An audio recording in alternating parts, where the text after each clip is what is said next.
in 3, 2, 1.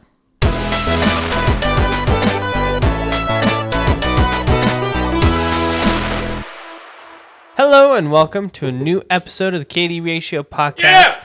Tonight I'm your host Dylan. With me I'm joined by the illustrious Billy! and the voluptuous. Man, I can't follow that. Yeah, you definitely can't go Kyle. If I say a bunch of K's in a row, I'm out of here. You're out. So, You're disbanded. I'll just say I'm Kyle. He is Kyle. I was. Bringing big energy tonight. I'm the artist formerly known as Kyle. Formerly, no longer. What do you go by now? I'm a symbol. For the people? Yeah.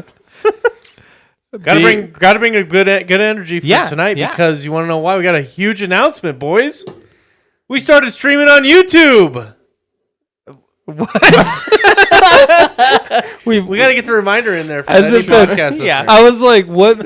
Did we pass a milestone? I'm missing something. No, we started streaming on YouTube about a month ago, and it's been going great. It's been a lot of fun, so check us out there. It's some of our more relaxed content. We can interact with the screen and stuff. We've done some cool stuff on the monitor, so check us out. Check us out. Tell us what you want us to see us do on stream too. You know, we just sit here and talk, but if you want to see us do like fun activities or I don't know, what would you enjoy watching us do? Push-ups for an hour and a half, right? Maybe not that, but you know what I think we can pull off? I do that anyways. I will not breathe until I have 10,000 views challenge. Whoa. Yeah, And we each take a turn not breathing. Yes. So You know we what? can only breathe when the other person isn't breathing. One like is one breath. Thank you, X-Raider Gamer Pro 2000. Oh, thanks for the light. Just kidding. X Gamer Bro 2000. What a horrible. If that's your handle and you're listening, thank you. But X Gamer Bro 2000. He's not a gamer bro anymore. He's an X. He used that's to be. right. And he's born in the year 2000. Well, what do we we got? just wasted 2 minutes Yes. of your life. Thank you. What do we got to talk about tonight, boys? What don't we have to talk about? There's so much good stuff going on right now. I'm just fucking with you. There's nothing going on in the game. I know. it's ramping into a very busy October, but it's still just the beginning. And right now there's nothing. Yeah, it's like that slump before Christmas. You know, we got Warzone coming out soon. That's dropping hot. Warzone 2. It doesn't look like they've changed much of shit. So, but might get my interest for a little bit at least. Overwatch 2 dropped. Actually, let's talk about that. Only the online, the story mode, as well as some other content that they're talking about is. No one gives a fuck about. So, A lot of people are excited about the story mode. yeah, that's Overwatch what they tell fans, you. Yeah. you don't mess with them, Billy. That's what they tell you. They're excited about, and then a week goes by and no one gives a fuck anymore. Well, because once you beat it. Exactly. So why include it? Why waste any dev time? Why Why? include a story mode, Dylan? You know, Billy's winning me over. You know, I'm no, I'm kidding. Because people like stories, Billy. Create a fucking Some anime. people Create like- an anime TV show and put it on Netflix, and then get more fans. In Some your people online. like to play story modes. Just because you can't fathom a world in a world. where people don't you play wanna just to know- compete. You want to know what existed before video games? Chalks. Books. Stories. Stories. Yeah, I'm just a 2022 boy. Was born 2020 was yesterday. 2 you know years what I mean? ago. Oh, 2022. Yeah. Okay, I'm with you now. No, it's Overwatch 2 has it's online free to play right now, I believe. And So I'm not a huge fan of Overwatch. I played a little bit, like season 1, back when it launched, some 5 or so years ago. But my wife and her brothers all love Overwatch. They play it all the time. My wife and her boyfriend. And my wife and her boyfriend, that those fucking memes. asshole. Like those memes.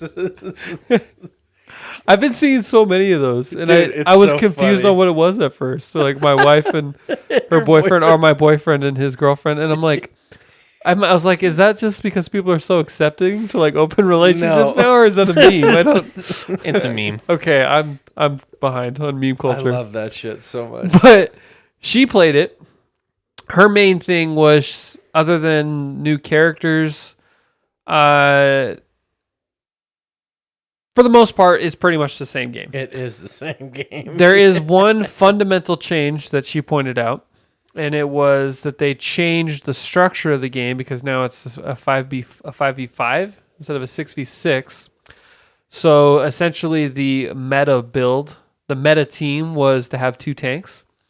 And now, because of only having 5 team members, you can't have 2 tanks because one of the they need don't an have enough extra people mid. to allocate what needs to be done. And so there's Need no an extra longer mid it's liner. no longer a 2 tank meta anymore. And she said that fundamentally changes the like combat of it. But once you get used to that, it's the same game. Yeah, I think 6v6. It's kind of interesting just adding one more body, just how much chaos that creates.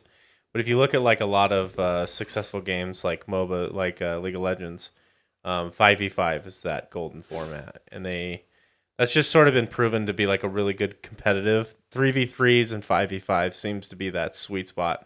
So I think it's a good strategic move, but it is the same fucking game basically. I've seen so many. We memes should online. preface this with like we're not like fans really of the Yeah, no, Yeah. definitely not. so take what we say with a grain of salt. But I might get into it for a little bit at least. I mean, it's free to play. Yeah, and it looks like there's a lot of energy around it. Obviously, right now. I played the original And, a little bit. What'd you think? I was into it, and then I don't know, I got bored. Same thing with all competitive games I play. Yeah. Well, for me, if like people I play with Yeah, stop playing, then I get bored. yeah. I Like, used to play I have with to have a friend. group. Even if they continue to play, you break up with them. Name once. Warzone. What's- You stopped playing with. you didn't even play that much longer after us. I played so much. The only game that you played a shit ton of that we just couldn't get into is Apex. We tried. We Dude, gave it I a shot. tried. We Yeah. gave I it the old suck college at that try. game. You gave it one night What are you talking about? I have 12 hours in that game. in a login screen. No, playtime. Yeah, I suck so bad at Apex Legends. It's not even. I can't carry anybody, let alone myself. Jesus, It's okay, Billy. I suck. I Terrible. suck. What was me?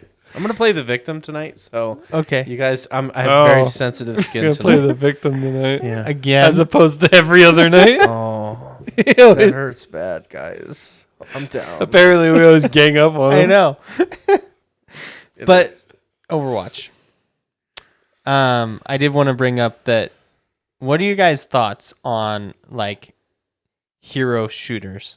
Billy, I want your opinion since you're a competitive player.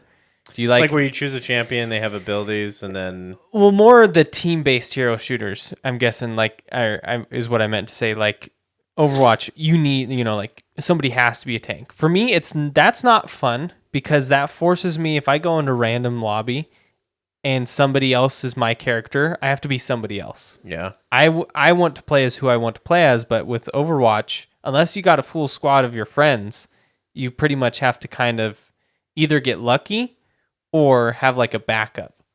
yeah. That's that. It's funny because there's like we use League of Legends because I know you've played that game, and I played the absolute. I played so much in college, and there's certain characters. If you choose, you have to go top lane. If you choose this character, you go mid lane. Choose this character, you're the support or the jungler or the AD carry or the AP carry, whatever. They just have their roles, like they're typecast as this is what you have to be. And that's what you're kind of talking about, right? Where like if you get used to that character, then if you ever want to try and learn anything else, you can't play him as something else. I just feel like it's a part of that's a part of that genre.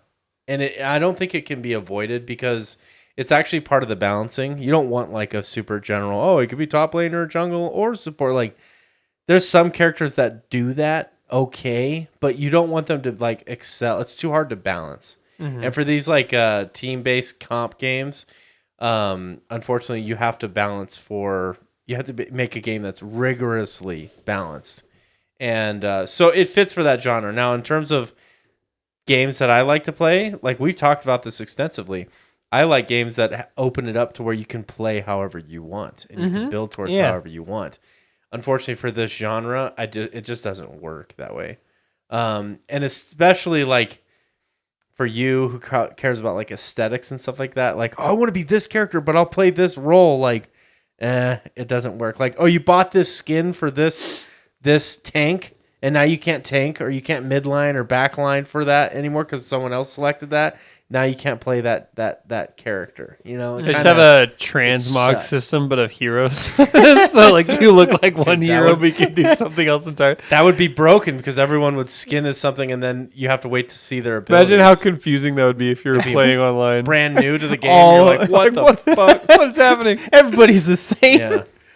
It's tough. That's what like Rogue Company, same thing. You choose Valorant, very similar. Like all these games have, you know, these heroes that you sort of choose and they do different things. And there's the quote unquote meta if you want to get competitive. But if you assume a role, it can be a lot of fun and rewarding too. Because like in competitive League, if you remember, like you would choose you would pick your lane, like if you played ranked, and you type in the chat like, "Hey, I want to play top," and be like, "Okay," and then you pick your character because you choose first, or maybe the other person picks first, and you see what they choose. Now you have a chance to think, "Ooh, they chose this legend. Now I'm going to counter them with this one because this matches up better." You know, so there's some gaming involved with that too. Well, so. See, with League, my thing with League is it felt so much bigger, so it felt like I had more freedom, right? To have multiple characters that I liked that I could choose from in that scenario. Whereas Overwatch, and I mean they're growing, I get it, they're adding more people always, but I feel like it's a smaller roster, and that to me that's not appealing because it's my choices of who I like is already small to begin with. Whereas League, when I did play it, I think there was like probably like 5 or 6 characters that I was like, ooh, I liked them and I liked how they played. And then so I had plenty of choices. Whereas Overwatch, I don't feel that way. There's a bunch of new characters they released, and they had to change. They had to change McCree because He's not McCree anymore. he's not McCree anymore because he was named after a really shitty guy at Blizzard. That was a lot of stuff was revealed, so they had to change him to. I forget his new name. Isn't it like Bullseye or something? No, It's it's like another like it's actually like kind of a basic name. Joe. No, I forget his new name, but yeah, so they had to change McCree's name. And I know that he's a lot of, at least when I played, he was a lot of people's favorite character. Cassidy? Cole Cassidy. Cole Cassidy. So that's better than Bullseye or Yeah. I actually kind of like Cole Cassidy. Yeah. I don't know. But with the abilities being tied to like the character, you also get the narrative too. Like you could design them aesthetically, and then they have these sort of abilities and stuff. I'm actually the opposite. I don't like when they introduce too many characters. Like it feels just too abundant. Like in League of Legends right now, I haven't gone back and played in so long, so maybe it's different. But they were releasing like a new champion like once a month, it felt like. And if they've kept on that same schedule, you've got hundreds of people. It's so overwhelming to even get good at one, to try and learn like 17 and what they do and how to counter it. Like, God, it becomes so difficult when you jump into a match and you're like, what the fuck is this ability that I'm getting hit with? Who's doing it? I don't understand. I hate that. And that's one of the things that's difficult too about Apex Legends sometimes is you don't know.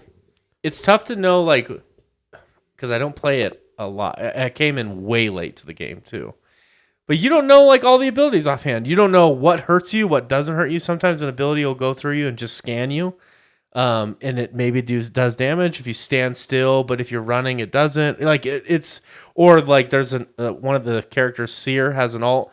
It picks up your footsteps. So if you're standing still, it doesn't, or you crouch walk, you're fine. But like you just think that you're being scanned all the time because the way it works, like the way it visually looks, you don't know until you actually play the character. So when I go into a game and I see that there's 100 choices to choose from, oh, it's fucking overwhelming. Look at the original Smash. There was like what, 20 characters that you can choose from maybe? Have you played a Smash game recently where there's like freaking 80 on the screen? And I can't imagine. Smash is one of the few games that I think is the more the merrier. But I'm normally with you. I normally don't like too many. But Smash Bros. Is like the exception. What about like me. Mortal Kombat? Mortal Kombat never really gets too overwhelming because they have like the same core characters in every game that everyone plays, and then they have like the bonus characters. Mortal Kombat XL, which is like the most recent release, I want to say it was in the ballpark of like 20. Did you see Mortal Kombat's doing their 30-year anniversary? I did. It's crazy. Yeah, it's 30 years old. Doing like a reskin. That's wild. Yeah. So I don't know. Like, it really depends on the IP and what the game is. Like, Apex Legends is obviously in a very, very healthy state. So I wouldn't even put any weight on an opinion of mine. There's not even that many characters, probably like 18 in that game. So it's not that bad. But when you lock the characters behind some paywall, like I have to buy tokens or something like that, or the battle pass to unlock like I have no way of really, I have to read it and then just interpret it or watch YouTube videos and stuff like that. So it's kind of this hurdle to get over to fully understand. It can be frustrating playing. And like when I started playing League, it was early on, so there wasn't that many, but I can only imagine unless they rotate them or something. Getting into like, it now. Oh my God. One thing that I will give credit to Blizzard for is they put a lot of love into each character. Like, there's straight up a short film for everyone, for every character whenever a new one's introduced. So like the lore and the background of each character, like I am really into those short films that get released. League of Legends is currently sitting at 140 Holy champions. Cow. So imagine logging into the game and this is what you have to go off of. Who do you want to play? It's fucking overwhelming, man. I 100% would make a choice based on how they looked. That's what I did. Like, there's no way I would sit there and read every single ability. I used to play as Azir, I think. I played as Morgana. I played as Aurelia a lot. Loved Aurelia. There was an Ice Queen. I forget her name. I had her legendary skin. It was so good. So good. Ragas. Nar. Yeah, Aurelia. This is her. I thought about naming like my kid Aurelia. I like that name a lot. The Blade Dancer. She has some cool abilities. I don't even know if she still has them all. But yeah, Blade Surge. So she dash. You have to target someone that you can dash her and she heals herself. Oh, but they have to die? Okay. Yeah, and you get your energy back too. Yeah. The point is 140 characters. The League is no longer catered to welcoming new people. No. They have a core following that they're just it's gotten to the point where I'm like, off of. As a super casual fan, when I try to watch her like championship stuff, I don't even recognize the champions playing. I'm like, I don't even know what your abilities are, what you do. And there's people out there that can easily name off every single character when asked. Oh, if you played this game for 6 months competitively, you would know that. I wouldn't. Absolutely not. I don't know the names of. You would pick up on it so fast. I think you would. No, because in video games, 140. 140. Video games is different. If I find a character I like, that's the only thing I invest time in. I don't look at anything else. I also like how League does their ranked. You can't play ranked until you're max level. And getting to max level requires like 100, 300 games. Yeah, it's tough. It's a grind to get there. And then you unlock it, and then they have like a really cool progression ranked system that I like a lot. Uses a whole ELO rating system, and it feels good, and it always felt like we were appropriately matched. But yeah, there's a lot to like with this game. I just didn't like that it was the same thing over and over. Summoner's Rift. You go in there, destroy the towers. Like at that point, you're pinching hairs, like in terms of your play style and trying to get farm better. And it just wasn't like I wasn't willing to commit that time to get better at that because I didn't feel like I was actually like my understanding of the game was not going to change dramatically because I understood everything. It was just getting better at the actual actions. And I was like, meh. I get burnout on competitive games, regardless of how good they are. Nothing against the games. I think it's just me as a gamer. It's hard for me to stay committed. Like, I don't like feeling like I'm grinding. Once I feel like I'm grinding, then it takes all the fun out of me. Yep, and that's the games I like.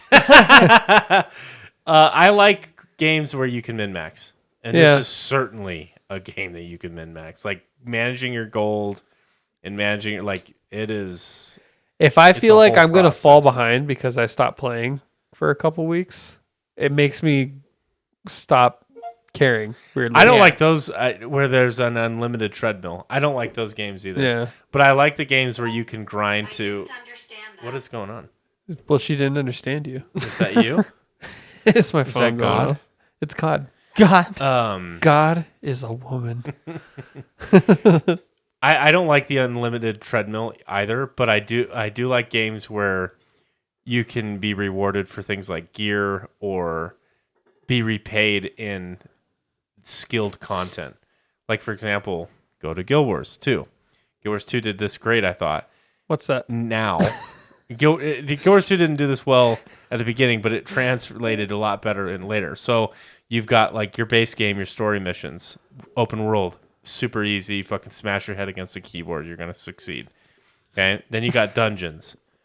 You kind of got to figure your shit out for dungeons. Those aren't necessarily easy, and there's some timed quests that you can fail, and you have to reach spawn at checkpoints and stuff like it. There's a curve to that. And then they added they added elite dungeon path with like Aether Blade was what it's called. And this thing was fucking way tough. You had to be very coordinated as a team to succeed through that. And then they added fractals, which are even like more team coordination. And then they have like raids. Yeah. And so like each tier when you get the gear to be able to play in the next one, and then you start learning your character, how you play, like what is your role? You're going to support, you're going to do DPS, whatever. And then it was paid off in, hey, you now can attempt this combat, of a raid or whatever, and it feels good. Like doing good in that game feels good. You're like, I'm doing a lot of damage right now, or I'm healing a lot, and like we're doing extremely difficult combat, like we're dodging mechanics, and that payoff for me, where I like, oh, I feel good, is special. That PvE. I love that experience is payoff. awesome. It's like a cost benefit thing. Mm-hmm. And You're if willing that- to spend 2,000 hours. yeah, like if I have to spend 100 hours doing something to get, an hour of elation, Yeah. I kind of like take a step back and I'm like, okay, now I have to think about whether or not that was worth it. Because 100 hours of not fun versus you might be able to get like 10 hours of fun out of 100 hours of grinding. For me, that's not worth it. But I'm to each their own. But like back to the endless treadmill thing, that's the only reason that I fall off of Destiny every time I try and get back into it. Because I love that game. I do. I'll admit it. I love that game. But it's so fucking easy to just fall behind in that game that if you stop playing, all of a sudden you're like, oh, okay. I guess I got a 300 more power to gain to get back into some and that's not the only game that does that. I think World of Warcraft is pretty infamous for it kind of being a treadmill. A lot of MMOs, Guild Wars, it doesn't sound like it's too much like that. They refuse to deploy that model. But one of the cool things about it, is I like when there's a depth to the combat, where you could press these keys and you're doing stuff, but that it's not optimal. Yeah. You know that there's an optimal rotation that exists, or you know that there's a skill path that you could build towards that would make whatever you're trying to do, whether it's heal or damage or support or whatever, more optimal. So you learn about that, and then you learn about how certain conditions affect certain things. And then you learn, like in that game, it has a dodge mechanic, which I love dodge mechanic games. That's why I love Elden Ring and the whole Soul series. Yeah. Like you could just it makes the game way more immersive for me, other than just skill spamming. Yeah. Because you have to it does something from your eyes. You're staring at your skill bar, standing in one spot, and now you have to interact with your environment and dodge things. And there's one shots in that game, so now you're a part of the environment, what's going on, and learning you've got your mechanics down. Now you have to learn the boss's mechanics and stuff. And so those games just get me going because there's so much to learn. Get your jimmies. I just In a love it. bunch. It's there's a depth to it. It's like there's a design. Everything was thoughtful, and I think that's what I love. the kind of combat that I like in gaming, and I do think that From Software, I think their games fall into this category, is easy to learn and difficult to master. Because it's very easy to learn the combat and the everything, the mechanics of like Elden Ring, but it's not easy to use it in a way that you become good at the game. Mm-hmm. And I appreciate that. I don't like when things are overly complex just for the sake of having more to do in a fight. I think it has to be intelligently done and designed in a way that makes sense, but also in a way that there's a definite skill gap between new players and people that have been doing it a while. That's why personally I've always liked Mortal Kombat more than Street Fighter. I felt like with Mortal Kombat, all the combos have the same bones on every character. Yeah. And so once you you have to learn the combos, but it's not like every certain, there's not different joystick things for every single character. It's the same joystick movements, just depending on the character. And you have to learn how they work together with their other combos versus some others. But Street Fighter, I always felt like it was just so much. And Street Fighter is the game that has like over 100 combos for some characters, right? Probably. Where it's just something. Street Fighter's very in depth. Yeah, I remember watching a video. Maybe it was a Dunkey one where he just literally scrolled, and you're just like, "What the fuck am I looking at?" It's just pages of combos for these guys. It was like, wow. So, Billy, have you ever played Divinity? Original Sin. Yes. No, I don't believe I have. That's so. I've tried to play it. It sounds like it'd be right up your alley, Billy. Like, Okay. I think you should play it. When did it come out? 1995. Yes. No. It's been around for a while, right? A little bit. Divinity 2 is the only one I've played.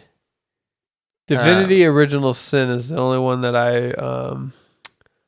Is it Divinity 2 Original Sin or something like that? Yeah, Divinity 2 Original Sin. Yeah. Definitive Edition. Divinity Original Sin 2. So it's top down, it's narrative, but the combat is just like how you describe Guild Wars. Different angle, so that does change the perspective. But So the camera is locked in this top down? You can move it a little bit, but it's pretty much that. Okay. And it's like kind of like Mass Effect, or it's closer, I guess, to like Fallout New Vegas and Fallout 3, where your choices, are based off of your skill tree and changes the dialogue, and you get skills that are on timers, and then you you develop into a specific class and build your skills. But I was just wondering, because I tried to play it, I always stopped because I felt like it was just such a big commitment, and I was like, oh man, I don't know if I'm ready to dive into this. Is this online? No. So it's a single player game. Yes. So I see you have like consumables here. You've got your skill bar, obviously, and then you got a plethora of actions. It looks like you can build in a bunch of different ways. Mm-hmm. This one's obviously more of like an elemental person. This one's maybe more of like a ranged with a bow. Huh. Yeah, it's kind of like Dungeons and Dragons. I mean, you go in the bar and you talk to people, and I was gonna say, do you bring on heroes for the mission? yeah, so you can recruit squad mates. You can play online. You can. So we could actually play Oh. this 3-player. Is this What? crossplay? I don't know if it's crossplay though. Let's take a look. I might with this one, depending on the price, I would be okay with getting it on PC. It looks like it is not crossplay as of right now. Oh, you might get it on PC though. Yeah, because Might play with. It looks like it's more. it's easier to play. Yeah, it It's- doesn't look like it'd be friendly to a controller. Yeah, the hotkeys are kind of hard. Ooh, maybe we play this game. I mean, I might be down to download this on PC. We could all three of us get in a party. I believe so. Yeah, It looked like it had 4 people in there. It looks like you can go up to 4. Yeah, man, let's do it. I'm down. $14, $15. that's not bad at all. Or, So, I don't know what else. and you can just go through the story, Kyle. 45. You know what? It looks like the whole story mode can be multiplayer. Oh, so it's exactly what we've been looking for? Yeah, A story game? Yeah, guys, let's do it. I think now that you mention it, Kyle, I think in the tutorial they talk about it, how choices are made in groups, like big story decisions. Dude, this is exactly what we wanted with Batman.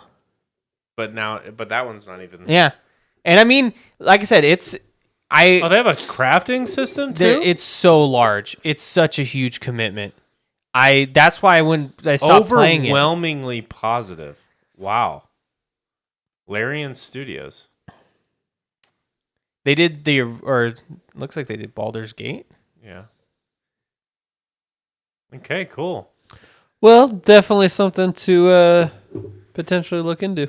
Yeah, we're Yeah. definitely gonna look into that. And I know everyone is waiting to hear what we think of this Absolutely. before they play.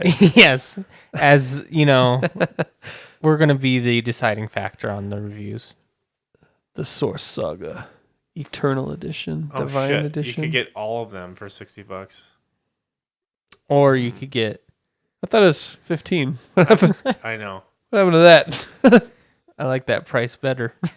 Well, it was here, so I don't know what I'm looking at here. Maybe it was on sale before, Is that And just that's regular version? not updated. Oh wait, no, right here. Yeah. Divine Ascent. Is that That must be an expansion. Is it only an expansion? Yeah, this content requires the base game. So click on the base game. I'd still very much consider doing this. I mean, I'd like to look into it and see gameplay more. Yeah. I've seen this game. I've seen people play it, but I've never really dedicated that much time to it. Online co-op, dude. Yeah. I've never seen. It's very rare that you see an overwhelmingly positive review set. Yeah. You can murder kids. Game of the Last year. time I saw that was I Am Jesus Christ, I think. Yep. These people have 100+ hours in these games. Profound game. Vibes. Vibes. 8 out of 10. Before anything, this guy's 0.7 hours. I don't believe you. He said he played 100 hours on another Yeah, I don't believe him. console. Liar. Why wouldn't you review on that console? Because Steam is where everybody goes to look at reviews, obviously. One of the most captivating role-playing games ever made. And we know we can trust GameSpot. Yes. IGN. I think every single review I ever see from them is 10 out of 10, 9 out of 10. I mean, Game Informer is pretty reliable. One of the greatest PC RPGs of all time. Jesus, dude. I guess that settles it. We're gonna have to. I mean, you guys suck off RPG. Yeah, I guess we're gonna have to do the it. choices is because I only played, I would probably say maybe an hour or 2 hours Oh, so you're already on it. on console. Boo. Yeah. But like I said, I'd be willing to get it on PC Okay. because after playing Is it, it on Game Pass? that was another thing. I'm not sure there. Doubt it. It might have been at one point. That's might have been how I. Maybe. Yeah, they rotate stuff in and out. But anyway, go on with what you're saying. The depth of it, Kyle. I know Billy probably won't care too much On the about character story. creator? Yeah, but the character creator and then just the choices is Yeah. insane. It's like you can have these conversations that are multiple tier, and depending on your intellect, you'll either sound stupid or not, and they react to you. So, I mean, Game Informer is calling it one of the greatest RPGs on PC ever made. of all time, So, I mean, even the future. I mean, we got to check it out. Good call out. I'm surprised you guys haven't played it. I thought for sure. I've seen it over and over again. And in fact, I think it's free on PlayStation right now because it's part of their pass, you know, but never actually played it. So we might have to give that a shot. And we'll Sweet. come back to you guys, let you know what we think. I love. I want. We've been craving like co-op experiences. I know. And we were all so deflated when we saw Gotham. that Gotham Knights wasn't co-op. We're like, why promote it as a... Well, it was co-op, right? But it was weird. It's only 2. It's only 2 players, but Because- why promote it as 4 players. Yeah. as 4 characters if only 2 people can play it together? If they were to do 4 characters, that would vastly change Their the server experience capacity. Oh god. from being a single player experience to a multiplayer required. I.e., we didn't have the budget for Yeah. creating larger server capacity. Blah blah blah blah blah. Ew! What a disaster. I'm still, Disaster. I still might get the game though. Probably wait. For me, personally.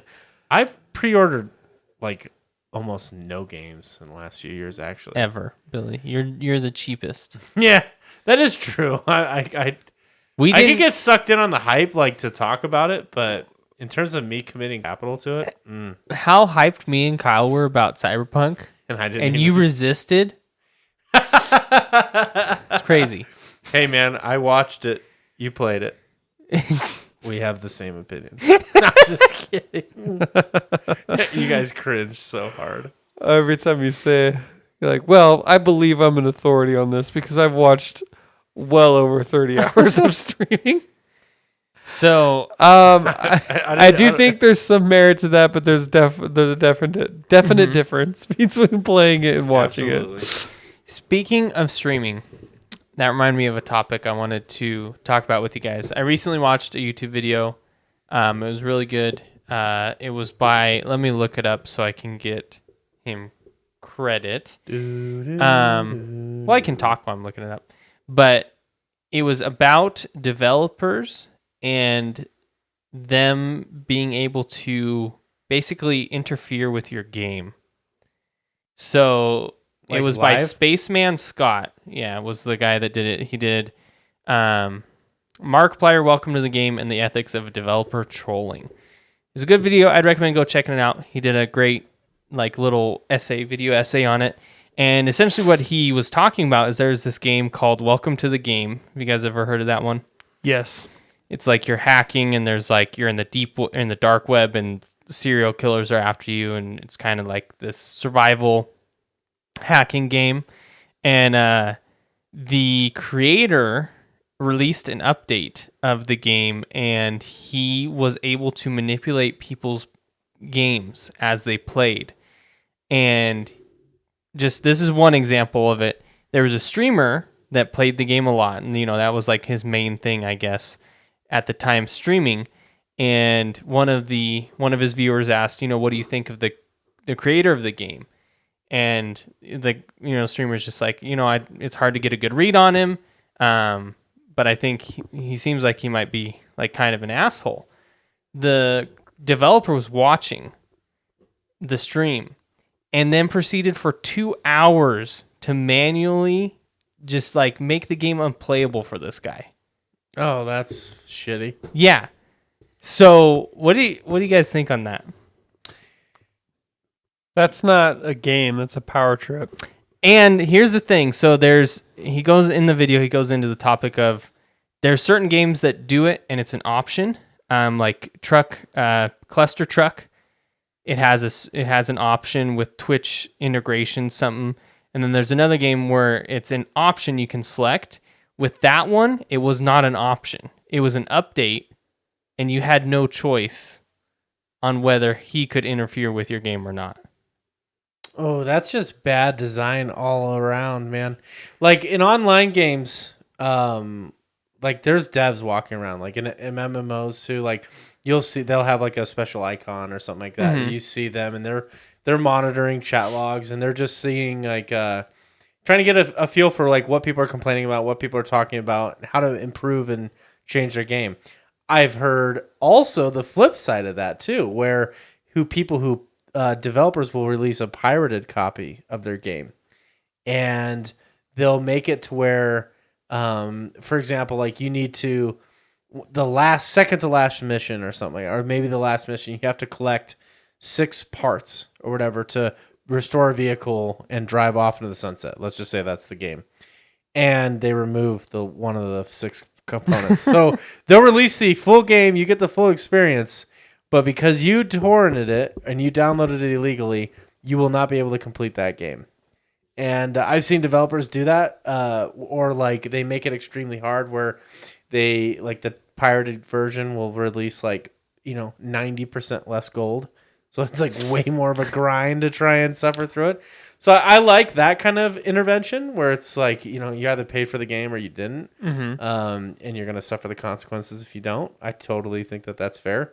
But like intervening because you're on a power trip or because you're like upset that the guy says he's an asshole, like, and then having like ruining this guy's experience, like you're just ruining the narrative around your game and your future career. Yeah, and I guess in the it's a pretty fun watch because in the video he talks about how originally the developer said that he put the streamer on an auto script that would summon these like auto death things to happen. Oh god. But then later in the conversation the guy said I was lying about the auto script. I was manually doing that for 2 hours. And it's like I was so holy- petty. So this happened like for the Welcome to the Game 2. Mhm. It happened like 2 years ago. I don't know how I'd never heard of this.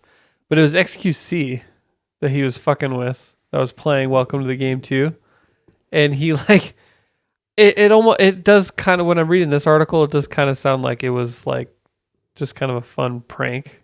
I mean, it doesn't sound like it was like something this guy is like he did it to a really big streamer as like a joke. Yeah, probably one of the faces of Twitch. Yeah, he hacked into it and manipulated the game as he was playing it. Kind of like one of the things he was doing is there was a sound effect for Dr. Disrespect, Gillette, the best a man can get. Like he was adding that into the audio when XQC was trying to play. Like it seems more, this article makes it seem a little bit more playful. like, Well, so yeah. that was it. Was the example wasn't XQC that the guy goes over in the video? It was somebody else. Oh, well, he did it to XQC Yeah, then too. He did it to a lot of people, and that's the worst case of it. I think is what the YouTuber was saying, but he did add like small stuff like where it would play the Dr. Disrespect, or I think there was one where it would pop up the Rickroll video on your screen. Imagine being invaded in like Elden Ring by like a dev that Never gonna give you Yeah. up. is Oh my immune to everything and just is singing that song in proximity chat. Or like summons the Elden Beast, Just to fight you. You're like, oh god. rings his bell, ding, and the Elden Beast comes up. Or just makes it like to where you have to beat that first boss in order to progress in the game rather than die and you could still progress. Like It's kind of a cool concept for a game where like you beat the developer or something like that, or or maybe it's an online game where you have people who are the role players and they have the people who have like the cheats, that can go in and do that, but to unknowingly like change someone's experience on a game that they probably paid for, I'm assuming. Yeah. And to do it in a shitty way and like malicious. And like the one that Kyle brought up, the XQC thing, like that sounded playful, fun, sure, but this one sounds vindictive and just petty. And Bad take. Going away from it, my view was that I think it's okay, and I do like the idea of that developer viewer or developer player integration, because they mentioned in like Cluster Truck, I forget the other game. In Cluster Truck, they usually only do it with streamers because, they want to interact with the audience. But when they connect with you, they can put messages on, and then they can spawn stuff. And so it seems more entertaining rather than, I don't know, in that welcome to the game, it was like an auto kill switch that he kept pressing. And that doesn't seem as entertaining as a crowd, because I think it's fun when I'm watching somebody and I see like the developer type something and then something spawns in, but it's not impossible. It's just another obstacle versus just killing him. Yeah, that's not as entertaining to me, whereas it would probably be entertaining to the developer because he's like, loser. Yeah, that's just ridiculous. But I think an option is what's needed, especially in this type of... Are you referencing Spaceman Scott's video? Yes. Okay. I almost watched that too, and I didn't because I was like, I don't know if I feel like watching drama. It was pretty good. So What he came to the conclusion of, because I guess there was some TikTok video that was like accusing the guy of doing it to Markiplier, but what the guy Spaceman Scott came up with was that the evidence points to no, that he didn't interfere with Markiplier because it was before the update, and then he did a whole study on like the mechanics of the game, and it doesn't seem like they were altered to make Markiplier's experience worse. Well, all he did was prove the guy's point that the developer's an asshole. Yeah. So, I don't know, man. I think developers should have ultimate control. It's their game. They need to make sure that everything's operating. Now, spawning in with you, that just seems like a very niche thing. Well, what about having just an update that gives them backdoor access to the game you purchased? Yeah. I don't like the idea of anyone interfering with my experience. Yeah. Yeah. Unless I sign up for it. If I know what I'm getting into. Yeah. But if like Will's point, if I'm playing Elden Ring and all of a sudden the game's broken, but I think I don't know why. It's just the developer fucking with me, like me specifically. You've used the Mimic tier far too many times. Yeah, you know what I mean? I don't know if I'm a fan of that. Yeah. Your weapon is now a Nerf gun and does no damage. Yeah. I don't know. It's developers have ultimate control, but I don't think this is a concern like to go forward. This sounds like this guy was just off his rocker. Yeah, and he backpedaled, and when you do a quick little search, he's getting just as much hate as he is. The game is still really well reviewed too, but he's getting a lot of hate. So I don't think this is. He backpedaled the update, took it away, that whole backdoor access. Yeah. So he learned his lesson in that, but people still hate him. The troll update. Yeah, I don't like when my machine has to compute extra information. Now I have to have someone summoned in and understand what they're doing. Like my computer's working harder now, and now I'm sucking more power from the wall. My energy bills are more expensive. Can't feed my kids. I'm on the streets. All because of this All fucking because of asshole. this All because this guy. Damn it. Well, Dylan, where can people find us? They can find us on Instagram, YouTube, any podcast platform you listen to, where you can give us a subscribe, and then definitely leave comments on YouTube. Smash the like button on Instagram. Smash. And just, engage with us. We'd love to hear from you guys and hear what you think about our show. Get engaged to us. Get engaged. I like will it. expect a proposal from every single fan. Well, Anyways. good luck. That's it. Just end it on that. No, but remember, guys, with a good KD, you get the dub. Bye, Bye, guys.